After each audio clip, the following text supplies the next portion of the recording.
This is E&P Reports, a service of Editor and Publisher magazine. Since 1884, the authoritative voice of news publishing. And sponsored this week by IQ Audience Plus by Town News. Consumer revenue has never been more important. Digital leaders at media organizations worldwide are asking the same question. How do we accelerate the growth of consumer revenue? Traditional one-size-fits-all paywalls aren't the answer. They're blunt instruments that treat all visitors the same way, costing you money. IQ Audience Plus by Town News is a smart, dynamic metering solution that empowers you to maximize revenue by identifying key audiences, seeding engagement, and growing membership and subscriptions. Ready to supercharge your consumer revenue, grow engagement, and bolster your advertising income? Visit townnews.com/EP today to learn more about IQ Audience Plus. And hi, I'm Mike Blinder, publisher of E&P. And quick housekeeping, if you're enjoying the audio version of this podcast on whatever podcast channel you're on, please subscribe to us. If you're watching us on YouTube for the video version, by all means, go to the bottom of the screen, click the subscribe button, hit the bell to the right, and you'll get an update each and every time we upload a new segment of E&P Reports. If I was to discuss the Denver Post with you today, the first words out of your mouth may be Alden Global Capital, because we all know that that icon of a daily regional newspaper has dropped staff, like a lot of the big dailies that have been taken over by hedge funds, and started delivering less content to the community. What you may not know is 2.5 years ago, 10 employees in the newsroom quit. They didn't want to be part of the downsizing, and they formed a competing news disruptor to serve the entire state of Colorado. And it's called the Colorado Sun. And in the last 2 years plus, it has grown by leaps and bounds in audience, in prestige, winning awards, and operating a really thriving news environment. Well, just this week, it was announced that the Colorado Sun is merging or taking acquisition of Colorado Community Media, the family-owned 20-plus weekly publications that surround the city of Colorado. Well, how did they do this? Where did the funding come from? How is this growth taking place? Well, we're going to chat with two people that were part of this model. First is Larry Ryckman, the editor of The Sun, and the second is Dr. Elizabeth Hansen Shapiro, who you may have heard of from her research she does at Harvard and at the Tao Center for Digital Journalism. But she just started recently the National Trust for Local News, where she's helping news environments like this, existing brands, grow and find new business models in order to survive and help serve the communities they work with.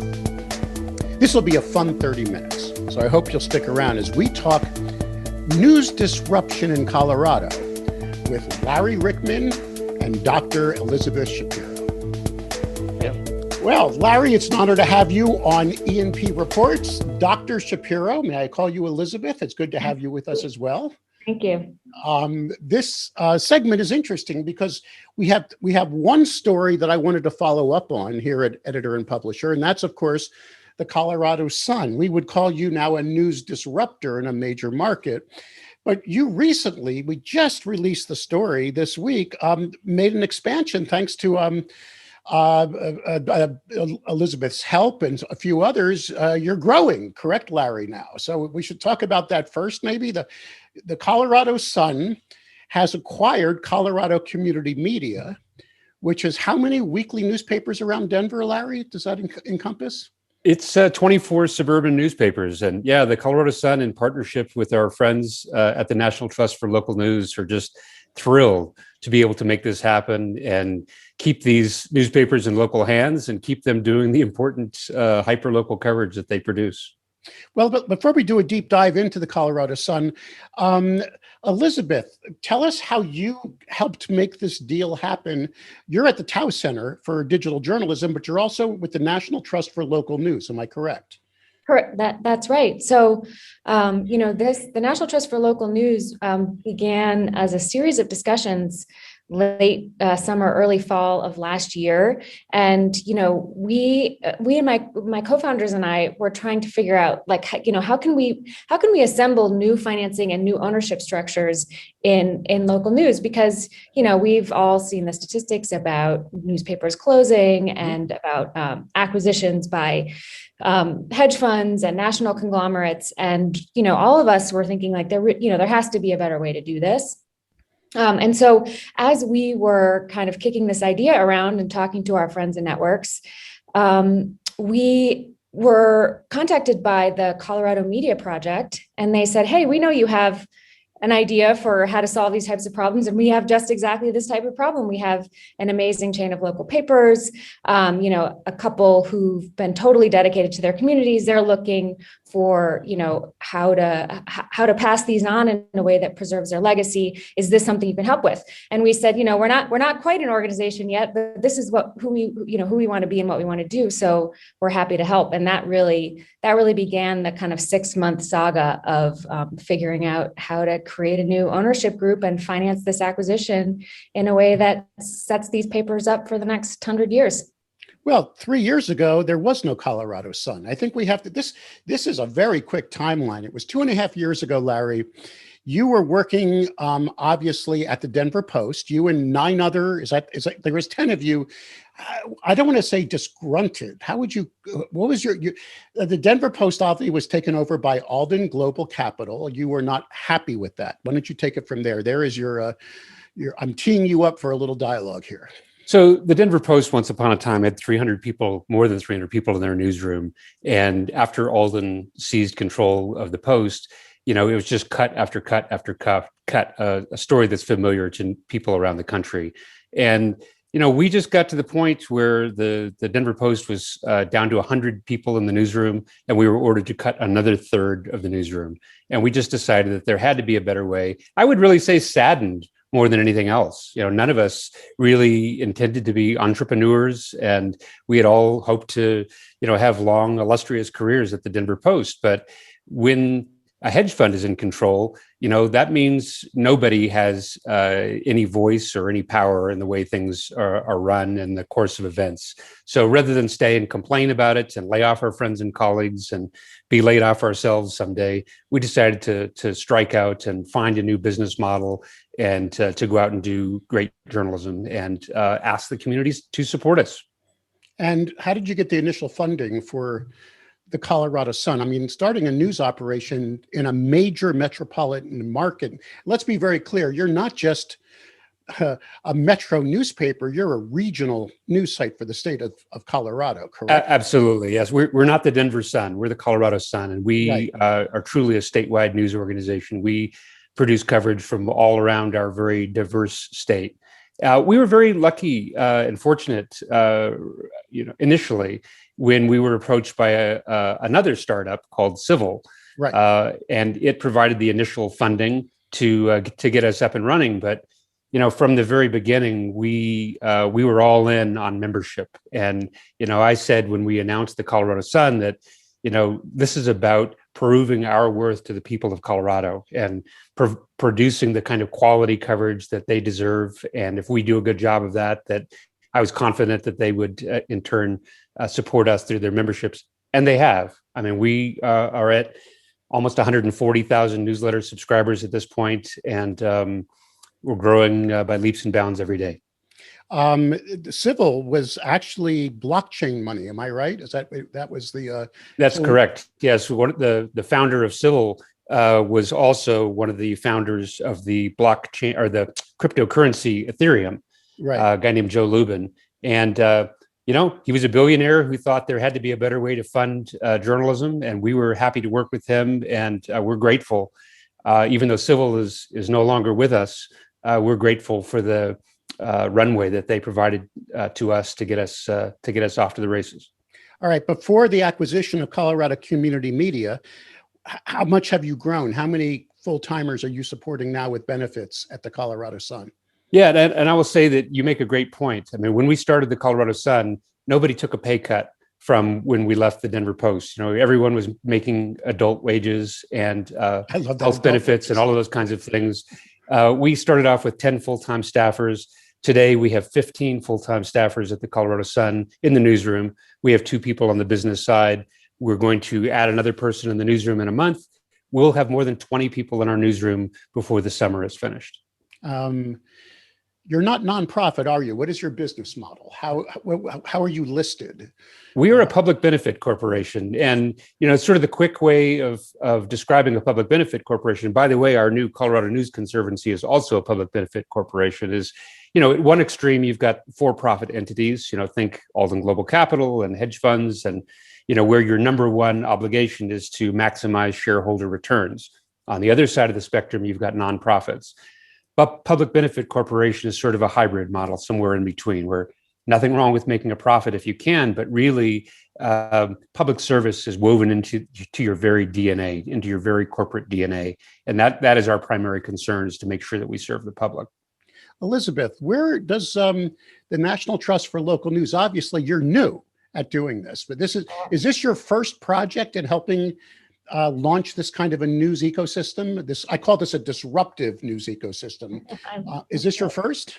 Yes, this is in fact our first. So we are launching our organization and this first acquisition all in one swoop. But what we're hoping to do is, bring this to other communities and find other amazing folks like the Colorado Sun to keep doing this. Okay, now, so who are the players here? I mean, obviously, did some of the money come from, where did the money come from? Can you give me a general idea? Because there's not a lot of people out there saying, let me write you a check, right? There has to be some benefit, some growth, some true benefit to the community on why you're funding this. So can you tell us what you were able to garner, Elizabeth, for the Colorado Sun? Yeah, absolutely. So the National Trust for Local News, we are a nonprofit. So we ourselves, as a tiny staff of 3, have some seed funding from the Google News Initiative and the Knight Foundation. So that's our team. The way we put this deal together is a really innovative structure that's been used actually in public broadcasting for the last 2 decades. And so we're really kind of bringing it over into this space. What we did is work with FJC Foundation, which is a set of donor advised funds, and they make loans to nonprofits. So they're a nonprofit lender. They lend for, housing projects, your local community center. And so they said to us, we will loan you the funds to make this acquisition. This sounds amazing and right on your mission.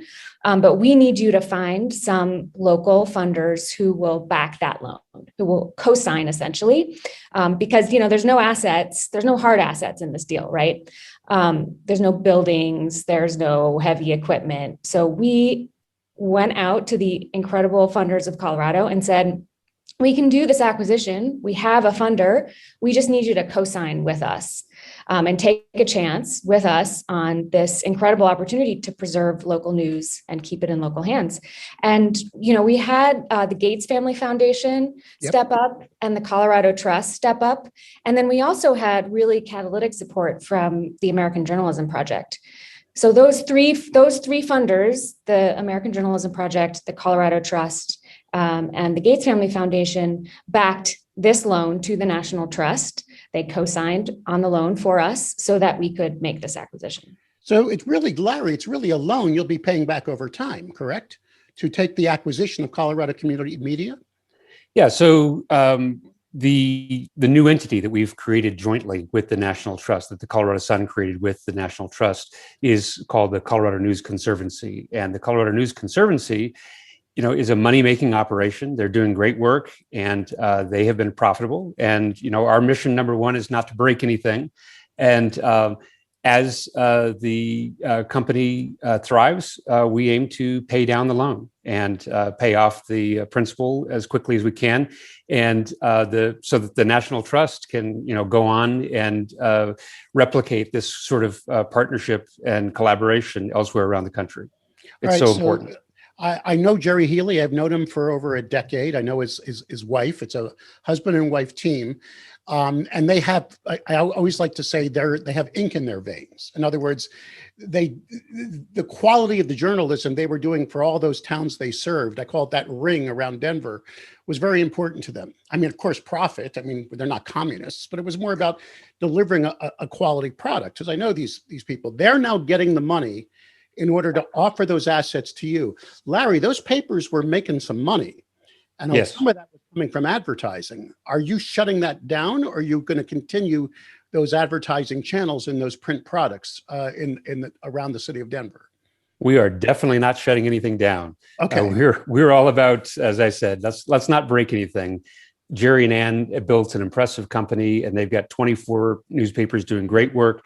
They've got great advertisers, great relationships in the community. We want to maintain those and, find improvements and efficiencies where we can. But no, we are happy to continue the amazing machine that they have built over the past several years. Elizabeth, these were print products. These are weeklies that still, a tree has to be cut down and the pulp has to be made, and then they have to be print. You remember what print is, right? It's still. I'm sorry if I'm being a little sarcastic. I'm a print subscriber to many papers. I'm familiar. Larry's Colorado Sun project was complete disruption by taking on a print newspaper in an online-only space. How is that culturally? Was that good? Did that make it easier for you to find these funds? Or would it have been just as easy if there was no existing print product serving these communities? What do you think, Elizabeth? So, I mean, as Larry said, these are profitable papers. They have deep relationships with the business community, with their readers. There's an incredible amount of goodwill in these businesses. For me, coming at this from having studied and worked with digital newsrooms, I know how hard it is to build a digital business, as of course does Larry, how hard it is to build a digital brand. And so what's incredible in the story we were able to tell to our funders is these are profitable, cherished titles that have incredible brand equity with their readers, with their advertisers. We cannot let this. We cannot let these papers die. This is amazing. There are so many news outlets out there that are trying to build exactly this. And as I've said over and over again, a weekly print product is just a totally different animal than a daily print product. The economics are different. The journalism is different. The business is different. And so, we've had to do a lot of education, but I think opened a lot of eyes in our funder networks around the importance and uniqueness of these kinds of local news outlets. When the Healys told the team that this was going down, Larry, were you there? Were you in the room? Did you come and wave and say, "Hey, I'm Larry. I'm the new boss," or how did that go down? Elizabeth and I, along with some others, came into the newsroom right after Jerry and Ann had told their folks that this ownership change was taking place. They've built a great culture as well as a great company, and it's a family-run operation. And we wanted to make sure that, and they wanted to be sure to tell their people directly and to share that moment together. But then we came in immediately afterwards, met the staff, and I will say that several people came up to me and probably others, and were just thrilled to hear that Jerry and Ann were going to be able to go into retirement, but also that these papers are going to remain in local hands. And the people at these newspapers know the Colorado Sun. We know them. We've worked together on journalism projects in the past, and I think they're fired up about working with us, and we're fired up about working with them. Well, I was about to say you're not a brand new entity in Denver. You've cut your chops at the Denver Post for over a decade, right? You were there for a long time, so you must have known these journalists and known the power of these weeklies surrounding the city.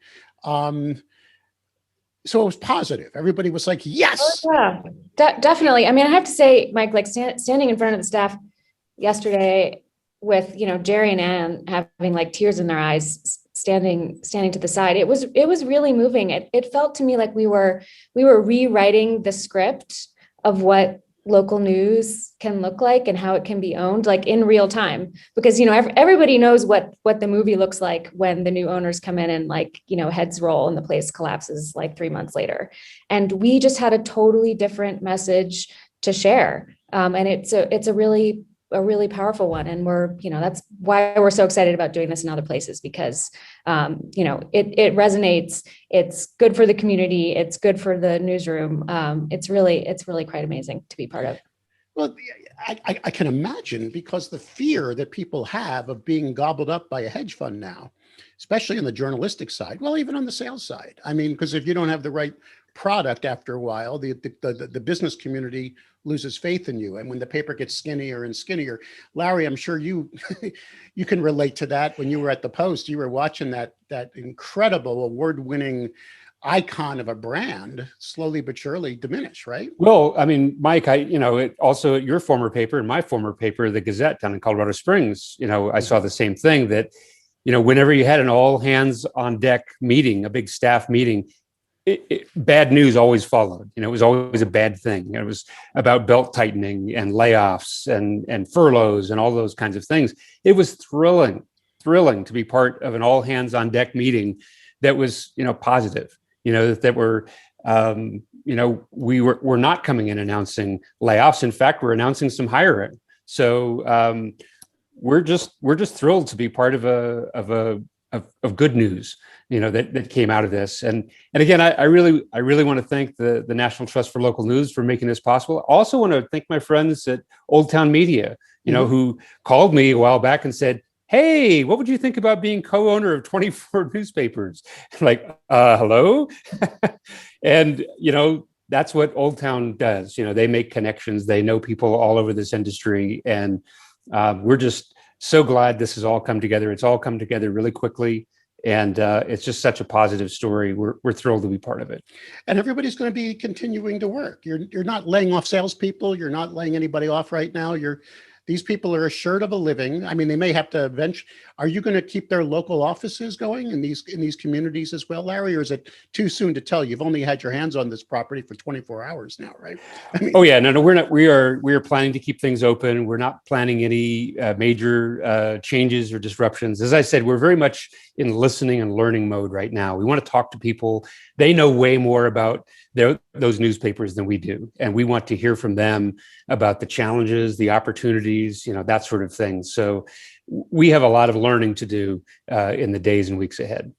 Elizabeth, you made a very bold statement, which is very true, that operating a big daily and printing 7 days a week is massively expensive. It is just and you can look at our history of our industry. I mean, as you know, because 50% of that big market revenue was classified driven, right? Jobs, homes, and cars.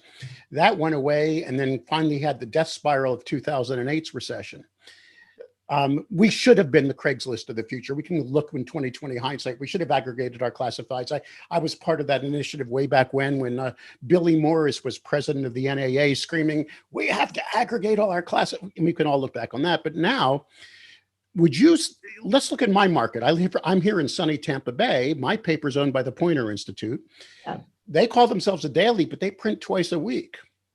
I mean, as far as physically running a press, they do a replica edition every day. Elizabeth, what do you think the future is of all this and more right now? Yeah, I think that is the future. A different ownership structures like Poynter, like the Lenfest Institute. My colleague at the Trust, Fraser Nelson, was at the Salt Lake Tribune when they went through their transition to nonprofit status. So I think, on the ownership side, we're going to see more of these nonprofit hybrid models. And then I think on the product side, the 2 days a week of print, I mean, you look at the economics. I wrote a Harvard Business School case last year on the Minneapolis Star-Tribune, and we had the privilege of sitting with Mike and his team and really being deep in their financials and their strategy. I mean, they've done an amazing job, and they've really invested in the quality of their product. And even with an incredible team and incredible strategic vision, the writing is on the wall that printing 7 days a week just doesn't make sense.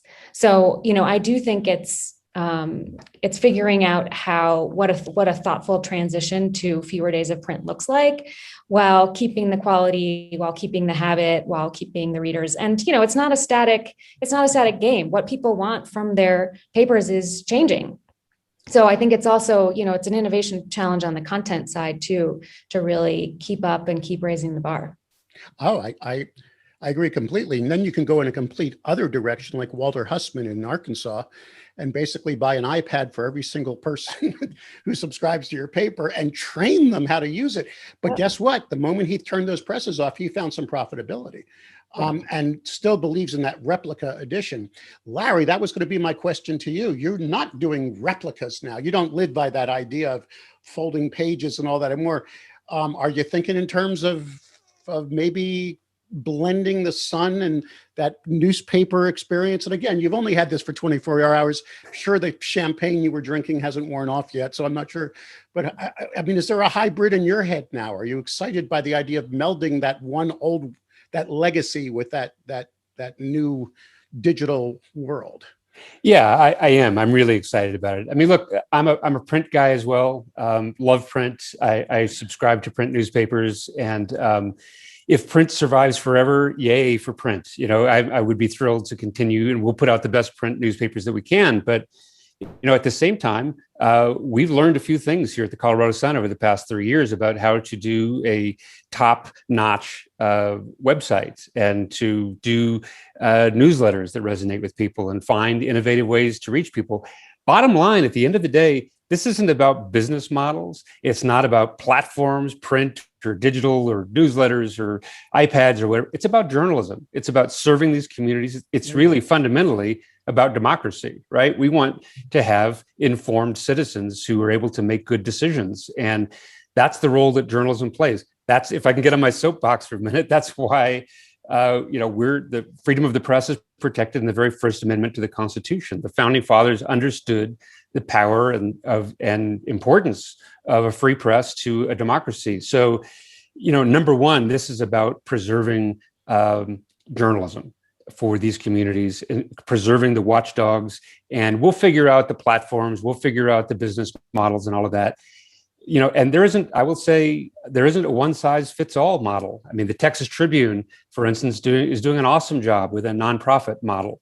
There are others who are making for-profit work. And we think here in this market in Colorado that this hybrid public benefit corporation makes a lot of sense for the Colorado Sun and makes a lot of sense for the Colorado News Conservancy. I think you just kind of summed it up. You took us back to 35,000 feet and the mission. In other words, if your mission is profit and only profit, then how can you have quality journalism?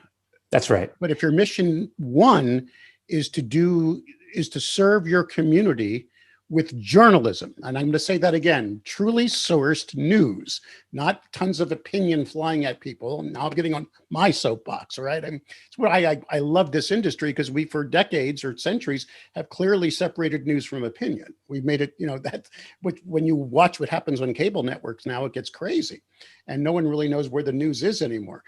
But what you're saying, and I think Elizabeth said this as well, you start with understanding that first. Is that it, Elizabeth? Because he's not nonprofit, but he's based on serving community first, correct, in his business model?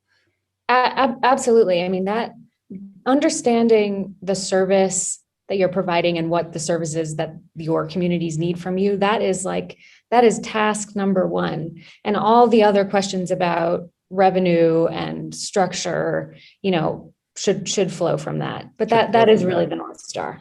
And that is now your mission with this new, I guess you're a foundation. What are you? We are not a foundation. We are a nonprofit. We aspire to have our own fund. So in fact, when I leave Colorado on Friday, I will be going on a fundraising spree to ask social impact investors to step up and help us do this in other communities around the country. But we really see ourselves as kind of catalysts for creating these new kinds of ownership structures, getting the financing in place, and really, ensuring the long-term of local and community news. And it doesn't matter if it's an existing brand that you're propping back up, let's assume a big daily gets bought by an entrepreneur, or a local business group gets together and says, let me make this paper ours again. That's an awful thing to say, isn't it, Larry? But I guess I just said it. So go ahead. If you're a fan of Alden, and you can send me bad texts or tweets. But if it doesn't really matter whether it's an existing brand or a startup like the Colorado Sun. Is that what I'm hearing, Elizabeth, as well? Well, our initial focus is really on those existing brands with existing audiences, existing relationships with their communities, because, we feel like there's all kinds of interest and support and other amazing organizations that have grown up over the last decade to support digital first news. And what we've seen is that there's this gap in support and catalytic funding and advising for those legacy papers. So we're really starting with those folks in our sites because we feel like that's where we can make the biggest impact. And yes, part of what we want to do is put the pieces together in local ecosystems in different ways. So where it makes sense to connect up with a digital first site like the Colorado Sun, we'll do that. Where it makes sense to connect up with a public broadcaster, we'll do that. Where it makes sense to, set up a Lenfest Institute type structure, we'll do that. But we're really focused on these legacy titles that really need a Nature Conservancy, and that's what we're here to do. Well, now I looked at your background. I hope you don't mind, Elizabeth. I'm not stalking you.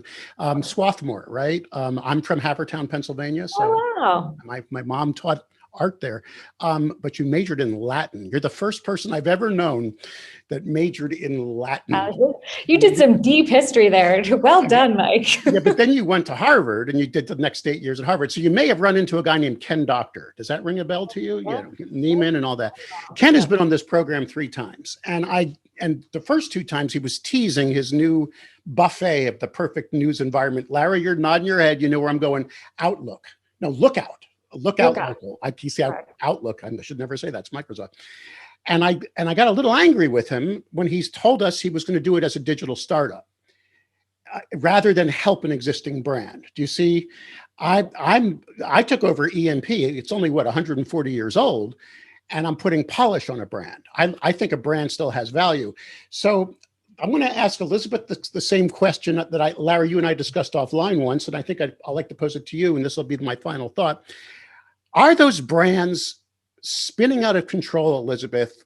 Can they be saved? Is there a moment of truth where you say, gee, the Buffalo News was really cool in the good old days, but I'd rather start up with a new name after the way it's, do you still feel positive about those brands, or is it all individual or what? Well, so given that you've just recapitulated my academic history, now I feel authorized to give you the academic answer, which is it depends. It depends. And so, part of why we're looking for strong local partners is because we want to look to our partners to help us figure out for any given brand, what's worth quote unquote saving here, like. What's the relationship with the community? What's the history? Who are these people in context? And you can really only figure that out by working with people who've been in a place for a long time. So I would say it depends, and we're going to go and find out. Larry, the Denver Post, you've said you have no ill will. You still know people that are there, correct? That's right. Yes. Although I'm sure you get a few resumes every now and then. I'm not, yes, we do. Or LinkedIn profiles. Can that brand be saved, do you think? Is it slowly but surely spinning? When does it come to a point where there's just not a lot of equity left there? Look, I will say it again. I'm rooting for my friends and former colleagues at the Denver Post. I hope that the Post can survive. It's been around for a long time. It's got a proud history, many Pulitzer Prizes. It's been a great paper in its history, but it has a horrible owner. Everybody there knows it. It's been tough. I think there are a lot of people that, unfortunately, even inside the Denver Post, who expect that one day Alden will simply turn out the lights, and that would be a tragedy, really, for Colorado. Frankly, it's one of the reasons that I left. That I wasn't going to just sit around and wait for a hedge fund to turn out the lights. I didn't want to be part of that. I didn't want to wait and see if that's what happened. I thought there had to be a better way, and we struck out to do it. I would be thrilled if Alden sold the Denver Post and put it into other hands. I don't really have any hope that that's going to happen, unfortunately. All right. So, Larry, you mentioned 3 times now that you're hiring. I have a feeling right now there's thousands and thousands of LinkedIn profiles and resumes that are going to come your way. How do they get a hold of you? How do they find you, Larry? I'm really easy to reach. I'm just Larry@coloradosun.com. Larry@coloradosun.com. Elizabeth, you're doing an amazing thing here. You're putting a lot of, I guess you're putting your money where your mouth is, because you've been in a teaching about journalism. Now you're forming the group that can help these brands find the solutions they need. If someone wants to learn more about your newest venture, how do they get a hold of you, Elizabeth? Well, they can go to our website, NTLN, National Trust for Local News.org, or you can reach out to me, Elizabeth@ntln.org. There you go. You guys are doing great work. I didn't know I caught you still in Colorado, Elizabeth, so you must be enjoying the Mile High City. Are you based out of Boston? Where are you currently based? I am based out of Lexington, Massachusetts, the birthplace of liberty. There you go. I thank both of you. Please stay healthy and well. Larry, we're going to check in with you in a little while, maybe in a few months, and see how things are churning now with the brand new expanded venture in Colorado. Thanks to both of you for your time. That sounds good. Thank you so much. Thank you, Mike.